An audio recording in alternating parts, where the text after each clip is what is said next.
Hi,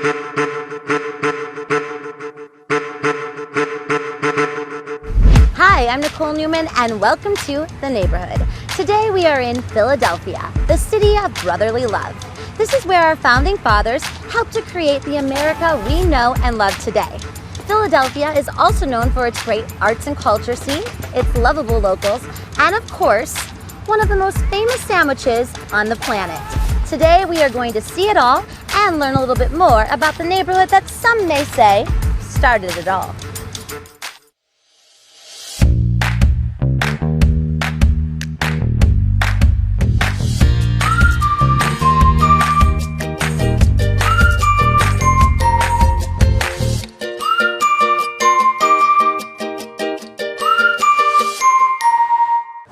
Neighborhood, we like to take things to the next level. So I'm not going to attempt the big famous rocky steps with flats. Oh no, not my style. We are gonna hit those steps hard by taking them on with my 4-inch wedge shoes. That's right, people. 4 inches right there.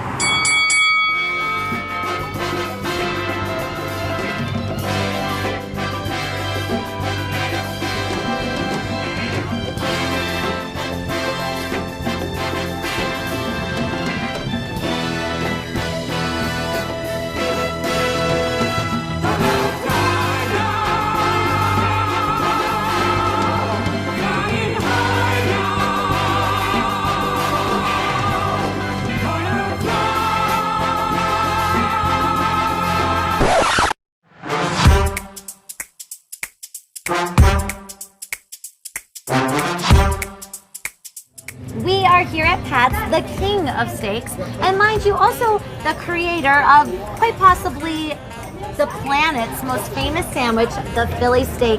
Frankie, thank you so much for having us here. Thank you, Nicole, for having me.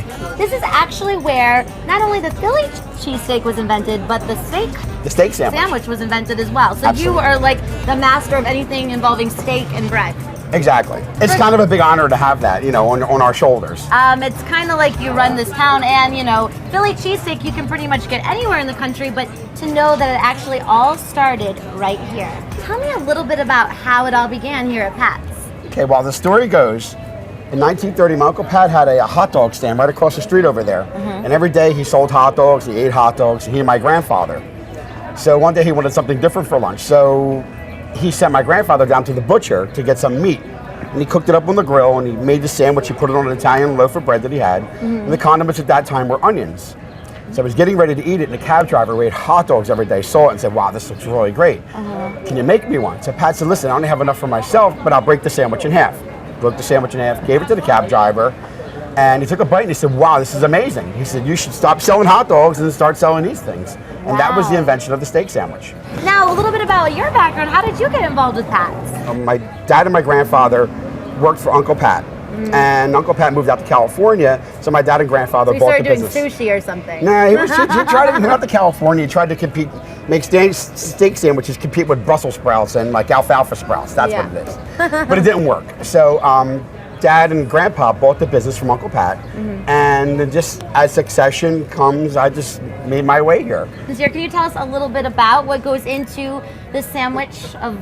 I would have to say, they call the city of brotherly love, but this sandwich it's filled with love, I would say, right? It's absolutely filled with love. There's no, magic or anything, no deception what we do. You can look right in and see what we do. The meat we use is ribeye. Our bread is like baked for us every day, so it's always fresh. And our choices are, cheesesteak with American cheese, provolone cheese, but our number one seller is Kraft Cheese Whiz. The Whiz. The Whiz. Hello. It's the best. It is the best. It is the best. I prefer it over everything else. Yeah. We actually sell enough Kraft Cheese Whiz probably to fill an Olympic swimming pool every year. Oh, and thank you for that. And we have mushrooms, we have peppers, and we have fish cakes, and we still have the hot dogs because that's how we started. That's good. You're staying true to, where it all began. It's great. I mean, listen, when you come to Philadelphia, everybody makes cheesesteaks. Yeah. You know what I mean? So you have to decide where you want to go. Fortunately for me, most people come here. Yeah, and exactly. A lot of people go across the street, and a lot of people go to their other friends' place. So it's all good. I think that really says something too about the neighborhood of Philadelphia, the camaraderie that people have. Tell me, what is it about Philadelphia that makes it so unique and unlike anywhere else? Well, Philadelphia is a city of neighborhoods, and each neighborhood is pretty unique to its own and has its own, ambiance and little idiosyncrasies going on. But it's a great place to travel, and it's a manageable Manhattan. That's how I say it. Oh, that's so true. It really is. Because it's like a mini Manhattan. Now, Frankie, do you have any fun stories along the way? I see you have like a whole wall of visitors, like everyone from Hollywood, politics, presidents. I mean, everyone knows you, Frankie. Yeah. I feel honored to be here right now. Thank you. I tell you, I really Thank you do. so much. Any fun stories of some of your favorite visitors? Wow. Bill Clinton originally campaigned over here for his first election, and then he won. He said to me, "What do you think is going to happen?" I'm like, "Well, since you campaigned here, you're definitely going to win." So he came back for the second election and won that too. But after he wasn't president anymore, he used to come into town, sneak into town. He would call and say, "I'm coming down for sandwiches," and it would just be great because he would come in and he was so personable. Yeah. Awesome guy. And Vice President Gore at the time, awesome. I got to see the plane, take steaks down to it. Wow. Barack Obama, it's been here. Wow, that is some real power. I mean, presidents coming here. Presidents come here. And they win. And ordinary people too. I mean, Yeah. you could be standing in line. Could be standing in line next to a president or a potential president. You stand next to a roofer or somebody in a wedding gown. You see the most amazing. Someone thing. in a wedding gown. Oh, it happens all the time. So people get married and they come here to They come celebrate. here for the steak sandwiches before the reception, or they come after the reception. It's crazy. That's crazy. I mean, I can't tell you how many stained wedding gowns there are with cheese whiz all over them. But it's great. so worth it. It's so worth it. So worth it. What do you think it is that attracts the neighborhood to your joint? I think, it's one of those foods, it's a comfort food. And it's something like if you go to, Buffalo, you go to Anchorage, you get wings, or you go to Chicago, you get pizza from Uno, or any other great places there. So when you come to Philadelphia, you have to come to the original cheesesteak place. We're the original, we've been here since 1930, 85 years in business. Gosh, that's so amazing. And still the same family. And you're open 24 hours, 7 days a week. 24 hours, 7 days a week. I mean, it's a great food any time of the day. Breakfast, lunch, dinner. So you really get to see a little bit of everything. You see everything. Wow. I'd love for you to give our visitors a little taste of what you offer. If you could let them know what they could expect here, if they're lucky enough to get a taste of the original Philly cheesesteak here at Pat's. Well, expect it usually to be crazy crowded. Expect to have your money ready. Expect to know what you want. Expect to say it quickly. Expect to get your sandwich and move down to the next window for your sodas and french fries. I love it. It's great. You come in, you get what you want. Get in and get out. 6 seconds, you got your sandwich in your hand, you're out of the way. Can't ask for anything more. No, you can't. Maybe a second one. Yes, exactly. Well, thank you, Frankie. And you're actually going to give us a little behind the scenes peek at how to make a Philly cheesesteak. Thank you so much. I'm excited. We're going to check out how to make the original Philly cheesesteak here with Frankie at Pat's.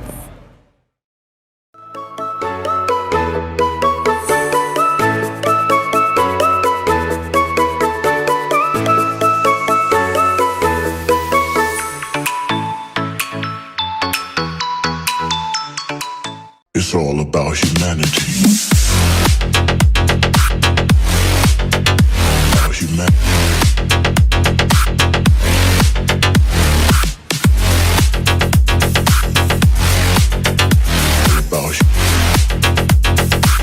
It's all about humanity.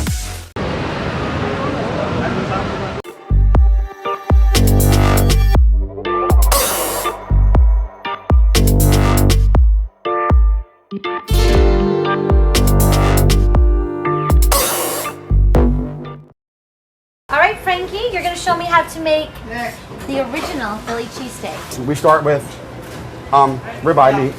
All right.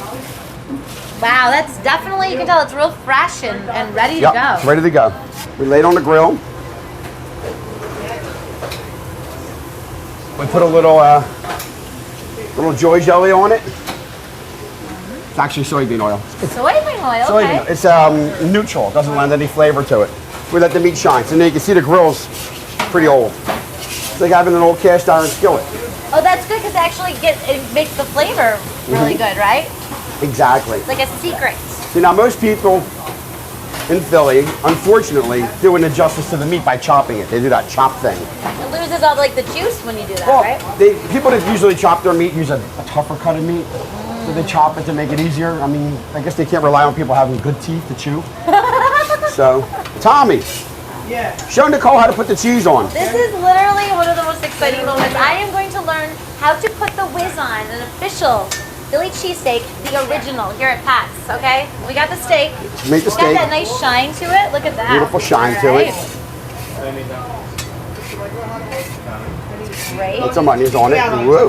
Cheese without the hot dog. We've got the onions. You got to put the onions on there. Have to put the onions. And that's how it all started. This is just how it like all started. this. All right, so Yeah. you grab the sandwich. All right, okay, here we All go. right, Tommy's going to show you how to do it. Hold it in this hand. All right. No, the other way. The left one. That way. There you go. I'm Now, left-handed. You're Doesn't going to matter. put this Oh, you're in. left-handed? Yeah, I'm left-handed. All right, we'll You gotta switch put then. the other hand then. Now right, you're going to put there you this go. right in here, and Okay. you're going to squeeze the back of it. So I do this Yeah, And go now ahead. put it right in there. and stick it inside the Yeah, meat? Yeah, right yeah, there. yeah, that's Now it. Don't be squeeze scared. Squeeze it Squeeze right. the front of that sandwich. Right, and put it right in here. Pull it out now. Pull it out. There we go. Pull What the it heck is out. that? Pull it out. Very good. Look at that. Did I do it right? You're perfect. Okay, great. Yes, I'm a pro. Now you have to eat it. All right. Now, speaking of that, there's a special way of eating it. Yeah, absolutely. All right. You got your legs spread, so you're halfway there. You know, you're perfect. Really? I'm serious. You're halfway there. All right, you ready? So the reason why you spread your legs like a little It's bit like, is... I feel like you're about to do like a No, gym, you like have a to. squat. You have to get it like you spread your legs because you don't want anything to drip on your shoes. That's true. That's true. Okay. Yeah, we All can't right. do that. All right, you ready? Some of the stuff usually finds its way out. Yeah. All right, We you can't ready? be losing any of that cheese, you know? Oh wait, do you want to try one of those peppers too? Oh. right, wait, I'll be right back. I'm gonna grab the pepper. Okay, Frankie has the biggest peppers I've ever seen. All right, grab the stem. All right. All right, you like hot stuff? Yeah, I like All hot right, stuff. so you bite the pepper Okay. and bite the sandwich. Oh, I gotta do it fast. It's like tequila.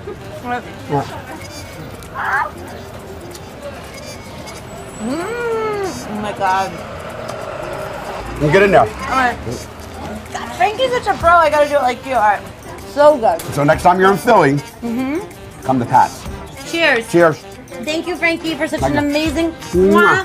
Mwah. That's what they do in France, where you didn't. Exactly. But they usually don't have cheese whiz on their face though. Come check out Pat's if you're looking for the best and the original Philly cheesesteak.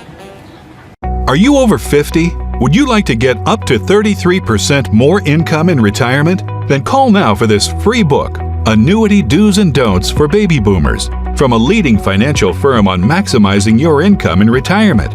That's right, free. This free book reveals little-known secrets about annuity strategies in simple-to-understand terms that will help you make the right choices before buying an annuity. And it's free. Call right now for your free book, and as a bonus, we'll also throw in a free annuity rate report. We researched over 1,200 annuities and summarized the rates and benefits of annuities from financially strong insurers. Again, that's Annuity Do's and Don'ts for Baby Boomers and a free annuity rate report, both absolutely free, for calling Annuity General today. Supplies are limited. Call now. Call 800-590-8551. Attention Medicare customers with diabetes. Now you can stop the painful pricking of your fingers with a continuous glucose monitor, and they're covered by Medicare if you qualify. Call right now for free information. Attention Medicare recipients. The Inogen One Portable Oxygen Concentrator may now be available at little or no cost to you. Call 800-508-0945 to order yours today. Inogen oxygen concentrators are portable and make oxygen from the air around you. They're light, quiet, and battery operated to go everywhere you go. And we have a full line of portable oxygen units to fit a wide range of budgets. If you're on Medicare, you may even qualify to get your Inogen unit at little or no cost to you. Go back to joining friends for the breakfast special, make spending time with the grandkids easier, or start attending your religious services again. Call Inogen now for a free information kit and a free no-obligation consultation on our complete line of affordable portable oxygen products. And anyone on Medicare or with eligible insurance plans may qualify to get an Inogen One at little or no cost. Call 800-508-0945. That's 800-508-0945.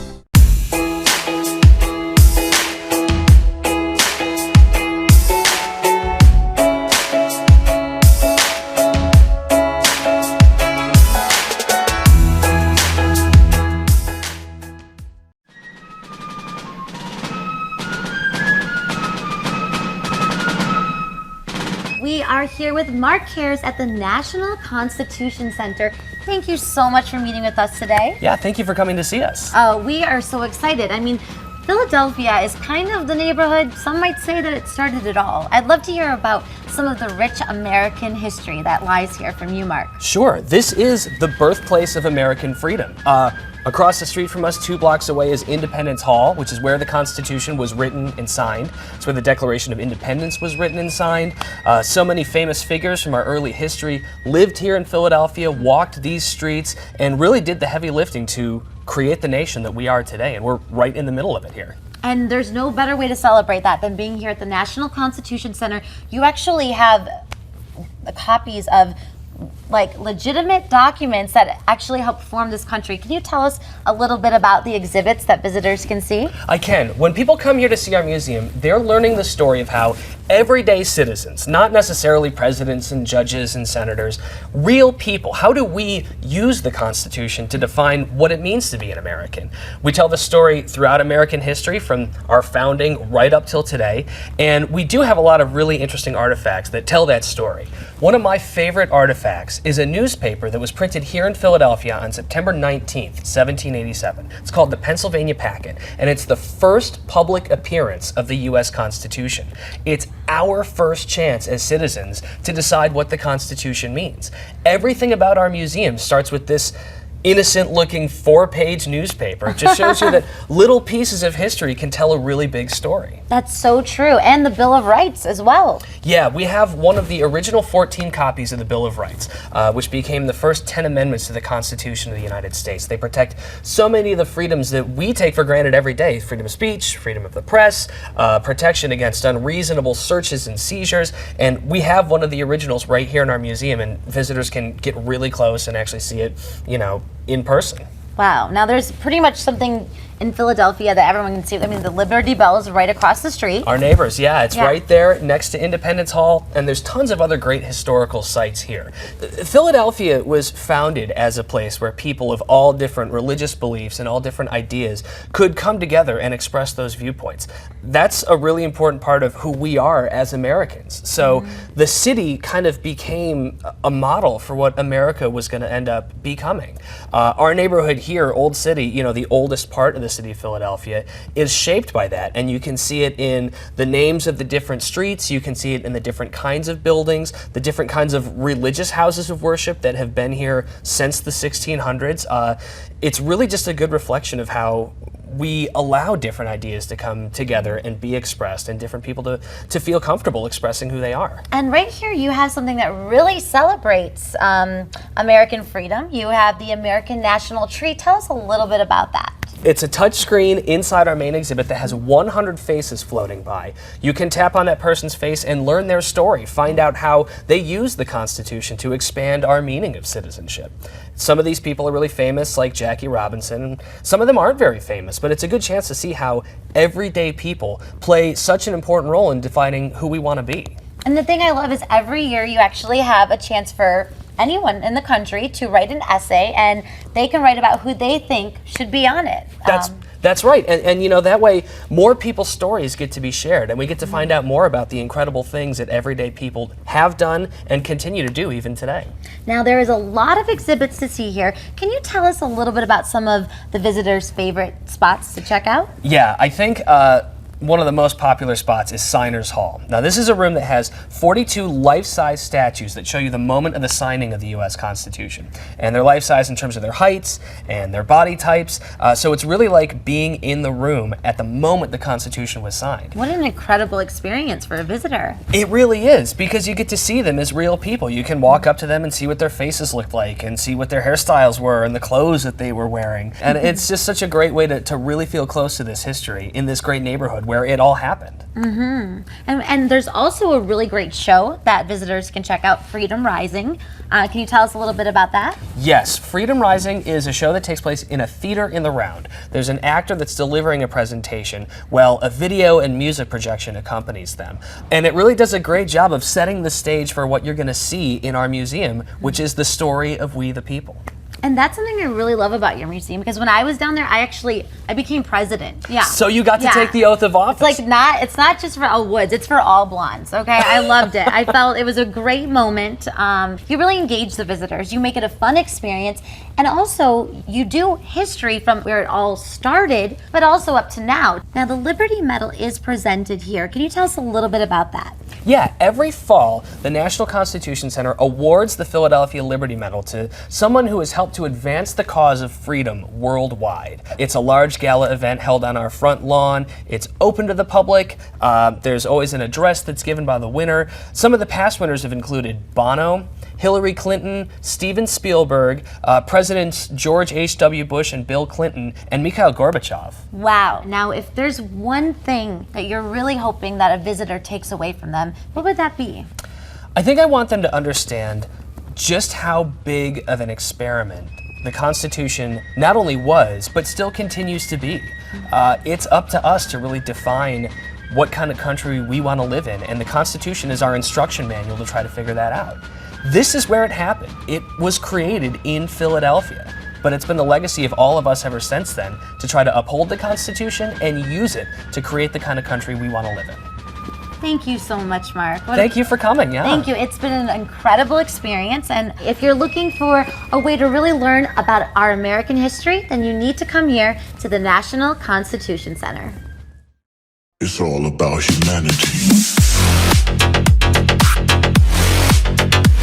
Humanity.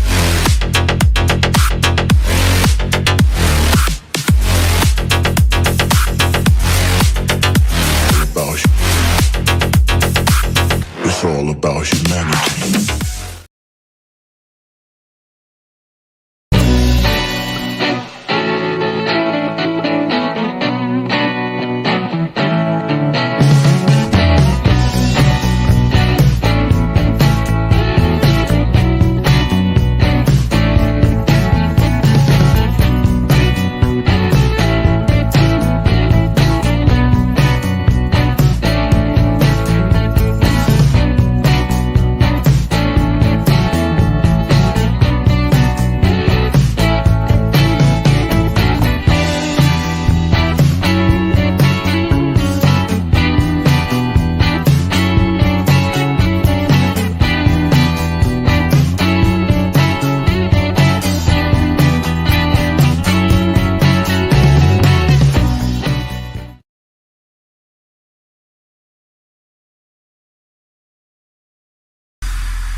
We are here at McGills Old Ale House, Philadelphia's oldest bar and the locals' favorite. I am here with Gabby, the general manager. Thank you so much for having us here. Thanks for coming. It's great to be here. I mean, this is a historical bar. It's the oldest bar in Philly and the 5th oldest bar in the country. Can you tell me a little bit of history about McGills? Sure. In 1860, an Irish immigrant, William Pa McGillen, opened McGills Old Ale House. He ran the bar until 1901 when he passed away. And then his wife, Catherine Ma McGillen, took over the business. Wow. Where they had raised their 13 kids in this building on That's the third crazy. floor. 13 kids were raised in this bar. Yes. Wow, so it wasn't a bar then, was it? It was a bar on the first floor. It survived Prohibition.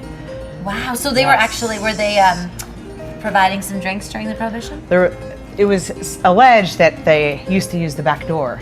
So the entrance was the back door. And then when Ma McGillen passed away in 1937, William and Catherine's daughter, Mercedes McGillen Hooper, actually ran the business until 1958, and then Henry and Joe Spaniak bought the bar, a separate family, where they ran it until 1993 when the current owners, Chris and Mary Ellen Mullins, bought the business from Mary Ellen's father and uncle. So most recently, their son, Chris Mullins Jr., is also part owner as well. So this is a family-run business. It's only ever been ran by 2 families. 155 years. That's crazy. For 155 years, only 2 different families have run this. And do you think that's what creates the homey environment? Absolutely, 100%. I think that, you know, when the locals come in now and just, they kind of get that family feeling, I think, among our staff. I mean, I myself have worked here for 13 years. Wow. So we've had bartenders that have worked here for over 40 years. So I just think we kind of, it becomes a McGills family. And when people come in here, I think that we give them that feeling that they're part of our family. That's crazy, you know what? And that makes a lot of sense though, because word on the street is that McGills is known as the real life Cheers. It sure is, where everyone knows your name. Everyone knows your name. You have a lot of regulars that have been coming here for years. Yes. Come to think of it, I actually have heard you've graced a few covers here with some legendary sports heroes here in the local Philly area. Is that, tell me a little bit about that. I have. This is, we are notorious for celeb spotting. Philadelphia Eagles, the Flyers, the Phillies. Wow. Now, if they approve, then you know that this is the place to be. Watch them on the big screen, and you can also drink a beer with them. We're watching the replays, and they show up next to you, and you share a pint with them. Thank you so much for welcoming us into your bar, where everybody knows your name. Yes. And the real thing, Gabby. Yes. Thank you so much. This has been an amazing experience. And if you're looking for a great drink at one of the oldest establishments in the country, and also, of course, the oldest establishment in Philly, then you gotta come to McGills.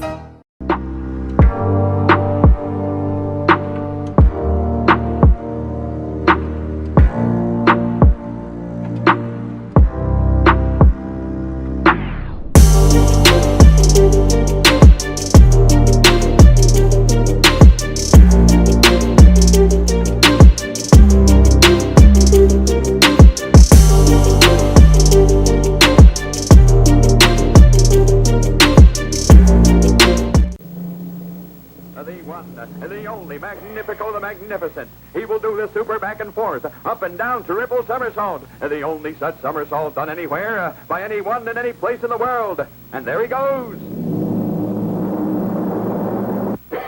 He made it. What a man. Say, but there's Joe the Schmo. He doesn't look very happy about the whole thing. He's going to try the super somersault, too. And better be careful, Joe. And there he goes, and... Joe says no. But why, Joe? Joe says no again. Oh, Joe, you schmo. Don't be a schmo, Joe. Be in the know, Joe. Religion and race just don't count in this place. So be in the know, Joe, wherever you go, Joe. Remember that, Joe. You won't fall on your face. There you have it, the city of brotherly love. We thought it was only fitting to end this episode at the world-famous Love Park. Skateboarders love it, locals love it, and visitors love it as well. We hope you enjoyed this episode, and we'll see you next time on The Neighborhood.